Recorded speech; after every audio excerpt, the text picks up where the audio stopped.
سلام شطوراتي الحلوين. طبعا القلاية الهوائية كتير نفسهم يجيبوها في البيت، فأنا كان نفسي أجيبها، وخصوصا إن هي 12 لتر فجبتها. وطبعا أنا جبت سكاني.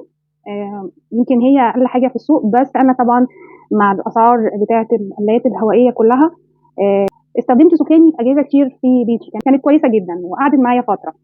ومنها كمان الخلاط اللي أنا نزلت لكم الريفيو بتاعه قبل كده. طبعا القلاية الهوائية ليها استخدامات كتيرة قوي، منها القلي ومنها كمان التجفيف. يمكن التجفيف هو اللي خلاني اجيبها، لاني كان نفسي قوي في حاجات بحب اجففها وتكون صحيه، زي الطماطم، زي مثلا البصل، الثوم، حاجات كتيره. يعني حاولت ان انا اجيبها واجربها معاكم، وانزل لكم تباعا يعني فيديوهات عن الحاجات اللي هعملها فيها. فقولوا لي في التعليقات ايه اللي عايزينه من القلايه الهوائيه ان انا انزله واعمله، وكمان لو عملت حاجه فيها هصورها لكم وهنزلها لكم كتجربه مني، وكمان عشان لو حد عايز يجيبها يبقى عارف عيوبها ومميزاتها. يلا بينا نشوف استخداماتها هتكون ازاي. يلا معايا. طبعا اول حاجه هقول لكم على الحاجات اللي بتيجي مع القلايه الهوائيه. اول حاجه المساك ده اللي هو بيمسك الصاجه او الشبك اللي بتبقى في القلايه، وكمان دول اللي بيبقوا السيخ بتاع الشوي، سواء لحمه او فراخ. والرول الشبك ده مخصص لقلي البطاطس او اي حاجه عايزه تحطيها فيها وخايفه اللي هي تطير، بتبقى محكمة في القلاية. كمان هنا دي صاجة شبك، فيها صاجة شبك وفيها صاجة تيفال زي ما انتوا شايفين. على فكرة في قلاية فيها 2 اللي انا جايباها، وفي قلاية فيها 3 صيغان شبك وصاجة تيفال. طبعا كل واحدة بتختلف في السعر، طبعا ليها ضمان وكمان كتالوج بيعرفك التعليمات اللي تتبعيها لاستخدامها. اول حاجة اعملها فيها الطماطم. انا كنت نفسي اجيبها عشان اجفف بيها الطماطم. تجفيف الطماطم لازم تقطعيها بالشكل اللي انتوا شايفينه ده، وكمان اجفف الليمون. طبعا الليمون الأخضلية موجود في السوق ياما، فتقطيعه هو كمان اللي بيفرق في سرعة التجفيف. قطعيه رفيع، وكمان الطماطم قطعيها بالشكل ده، ورشي عليها ملح بالشكل اللي انتوا شايفينه ده. طبعا رصيتها بالشكل ده. طبعا اختاري طماطم تكون ما فيهاش ميه زي الايام دي كده، الطماطم اللي هي عامله زي البلحه دي. كمان الليمون تقطيعه يكون رفيع عشان ما ياخدش منك وقت في التجفيف، وترصيه بالشكل اللي انتوا شايفينه ده. وكمان رشي عليه حبة ملح صغيرين، وبكده يكون جاهز ان انت تجففيه. مش عارفة هو اسمه تجفيف ولا تجفيد، فقولولي في التعليقات لو تعرفوا. طبعا هنا حطيت الطماطم وحطيت الليمون، وابدا هنا ابدا اظبط التايمر، وهنا درجه حراره التجفيف من 100 لاقل وحوالي 15، بس هو اخد اكتر من كده، زودت 10 دقايق كمان. زي ما انتوا شايفين كده طالع معايا بالشكل اللي انتوا شايفينه ده. على فكرة كان عايز كمان سيبته بره شوية حوالي يوم كامل، فاتجفف معايا كويس جدا. ممكن تدخليه تاني حوالي ربع ساعة، وكده بيكون زي ما انتوا شايفين. رجعته تاني وحطيت الطماطم من فوق، ونزلت الليمون من تحت، وبكده الطماطم تكون اتجففت. على فكرة الطماطم ما تسيبهاش كده، يا تحطيها في كيسة او تحطيها في الفريزر، بس هي اصلا بتتحط في برطمان ويتحط عليها زيت زيتون، بس طبعا عشان الزيت غالي فحطيها في الفريزر اضمن. هي جميلة جدا، بتبقى مدخنة كده وليها طعم حلو ومميز في الاكل، سواء مثلا بيتزا تتحط عليها كده، او تتحط فيه صلصة البيتزا، او تتحط فيه صلصة المكرونة، او تتحط كده في المكرونة. التدخينة بتاعتها بتديها طعم جميل جدا. الليمون المجفف ممكن تحطيه مع الشاي، ممكن تعمليه كده تغليه كده مع اي حاجة، ممكن تحطيه في الشوربة، ممكن تحطيه في اي حاجة في وقت الليمون يكون غالي. طبعا كمان جففت النعناع قطفته بالشكل ده، طبعا غسلته وقطفته بالشكل ده، وابدا اجفف. فكره نميسه يا انيسه لحبايبي اللي وصلوا معايا في الفيديو لغايه دلوقتي: لما تيجي تقطفي النعناع قلبي العود بالشكل ده واسحبيه، هيتقطف معاكي بكل سهوله. بمنتهى السهولة المتسهلة، ومش بس النعناع، ممكن كمان الملوخية.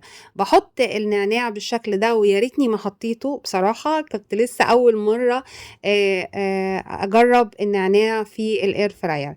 حطيته طبعا طار مني، وبعد كده حطيته في الرول ده عشان ما يطيرش. طبعا هنا الليمون والطماطم في الاير فراير، كانت تجربة جميلة جدا لليمون والطماطم في الاير فراير. طبعا هقول لكم في اخر الفيديو البرامج بتاعة الاير فراير. طبعا هنا بشغل الرول عشان يدور، وكمان ببدأ اظبط الحرارة. وهنا عايزة اقول لكم في التجفيف، كل ما تقللي الحرارة يعني من 130 لأقل، كل ما يتجفف على مهله. وعايزة اوريكم خيبتي هنا وانا لما حطيت النعناع وطار مني بالشكل اللي انتوا شايفينه ده، وبعد كده حطيته في الرول. على فكرة بالنسبة للنعناع، لما تيجي تجففيه في الاير فراير حطيه بالعيدان بتاعته، وحطي عليه زي ما قلت لكم قبل كده في تجفيف البقدونس والشبت، حطي عليه معالق او شوك عشان يدي تقل وما يطيرش منك. بيجفف بكل سهولة، بس انا ما بحبس النعناع عشان فيه منتول ممكن يطير، ومش هيطلع زي ما بتجففيه في الهواء او في الشمس. فخلي بالك النعناع مش حلو في التجفيف في الاير فراير. جففي حاجات تانية، ممكن تجففي بقدونس، ممكن تجففي كزبرة، ممكن تجففي شبت، ممكن تجففي ملوخية، بس النعناع مش حلو في التجفيف. طبعا هنا انا اتحست في النعناع، وطبعا انا بوريكم تجربتي مع حاجات كتيرة، وخصوصا النعناع كان لونه وتجفيفه حلو بس ريحته اتأثرت شوية، فخلي بالك من النقطة دي. ودي من ضمن العيوب في الاير فراير. كمان عملت الفشار. يعني الفشار قالوا لي ان هو ممكن يبقى حلو في الاير فراير. تجربتي في الفشار ان انا حطيته في الرول ده وقفلته بالشكل ده. طبعا حلو، قالوا حلو ان هو بيكون صحي وما بتحطيش زيت ولا بتحطي اي حاجة. وظبطت طبعا البرنامج بتاعه، ودرجة الحرارة عملتها على 140 في الأول وبعد 10 دقايق، كمان رجعت كمان عملتها على 200 و10 دقايق، وسبته لغاية ما بدأ في الأول بدأ يفرقع معايا بالشكل ده، وبعد كده لقيته هدا خالص ولا فرقع ولا عمل. الفشار كانت تجربة فاشلة بصراحة في الاير فراير. عبال ما كنت بعمل الفشار كنت سايبة النعناع يبرد، قلت ممكن يكون الريحة بتاعته كانت بس تأثير ان هو كان سخن، بس طبعا بصراحة هو حلو في لونه، وكمان في ان هو نشف معايا بسهولة. مجرد 5 دقايق بس كان ريحته مش متأثرة، ريحته مش زي النعناع اللي انا بنشفه في الهواء او الشمس. كمان التجربة الفاشلة للفشار، اتحرق الذرة بتاعه، اتحرق، وكمان طلع منه كام واحدة كده. انا حطيت حاجة بسيطة يعني ما حطيتش ياما، بس كانت تجربة فاشلة للفشار. على فكرة كان طعمه مدخن شوية برضو، مش طعم الفشار اللي بنعمله على النار. طبعا زي ما قلت لكم في اخر الفيديو هقول لكم على البرامج بتاعه القلاية الهوائية. هي ليها كذا برنامج. طبعا ليها طبعا زرار الباور، واللي عجبني فيها ان انتي لما تفتحيه الباب بتفصل على طول. كمان ليها برنامج لكل حاجة، يعني برنامج للحوم وبرنامج للأسماك وبرنامج للبطاطس، وغير درجات الحرارة، درجة الحرارة، وكمان التايمر. كمان ليها زرارين جنب الباور، زرار اللمبة اللي بتنور جوه القلاية، وزرار اللي بيدور الشواية. بالنسبة لتنظيفها سهل جدا، بفرشة كده تشيلي كل الحاجات والشوائب اللي موجودة فيها وهي سخنة. بمناديل مبللة تمسحي كل حاجة فيها، المناديل هتمسح لك بمنتهى السهولة المتسهلة وتخليها زي القشطة. وكمان السيجان اللي جواها والرول اغسليهم عادي بصابونة وبليفة من غير سلكة، وحاولي ان انتي ما تحطهمش في غسالة الأطباق، وبكده تكون القلاية الهوائية زي الفل ونضيفة معاكي دايما.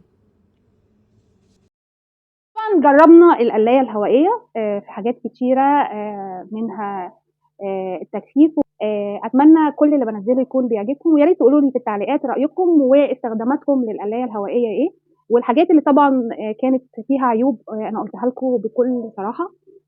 أتمنى يا رب كل اللي بانزّله يكون بيعجبكم، يا ريت بقى لو عجبكم الفيديو لايك ومشاركة مع أصحابكم عشان يستفيدوا، وتعليق صغير أعرف رأيكم فيه.